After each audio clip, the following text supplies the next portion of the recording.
અંજાર નગરપાલિકા હસ્તકની શિક્ષણ સમિતિની શાળા નંબર 5માં ભૂતિયા બાળકોના નામે શિષ્યવૃત્તિની રકમ ચાઉં કરવાનું મોટું કૌભાંડનો રાજેન્દ્રસિંહ જાડેજાએ પર્દાફાશ કર્યો હતો.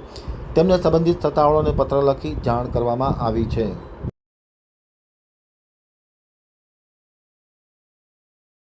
નમસ્કાર, રાજેન્દ્રસિંહ જાડેજા, વિરોધ પક્ષ નેતા, અંજાર નગરપાલિકા. આજરોજ અમારા દ્વારા શિક્ષણ સમિતિના ચેરમેન, શિક્ષણ સમિતિના વાઇસ ચેરમેન તથા શિક્ષણ સમિતિના તમામ સભ્યોને પત્ર લખી અને જે હમણાં થોડાક દિવસ પહેલાં કેમ્પમાં ગેરપ્રવૃત્તિ થઈ છે, આની પહેલાં શાળા નંબર 5માં પણ લાખોનો ભ્રષ્ટાચાર થયેલ છે.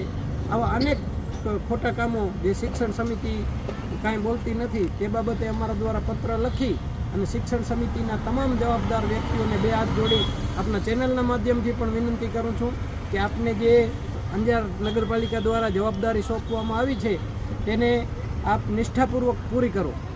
આપને કોઈ શિક્ષણ સમિતિના સભ્યો કે ચેરમેન ખાલી કોઈ પણ પ્રોગ્રામમાં તાળીઓ પાડવા માટે નથી બનાવ્યા. આપને અંજારના શિક્ષણને દાગ ન લાગે અને સારું શિક્ષણ મળે અંજારના વિદ્યાર્થીઓને, એના માટે આપ જવાબદાર છો અને આપ આપની જવાબદારી નિષ્ઠાપૂર્વક પૂરી કરો તેવી વિનંતી સાથે અમે તમામ સભ્યોને પત્ર લખી જાણ કરી છે અને આ બાબતે તાત્કાલિક કાર્યવાહી કરવા વિનંતી કરી છે. જય ભારત, જય હિન્દ.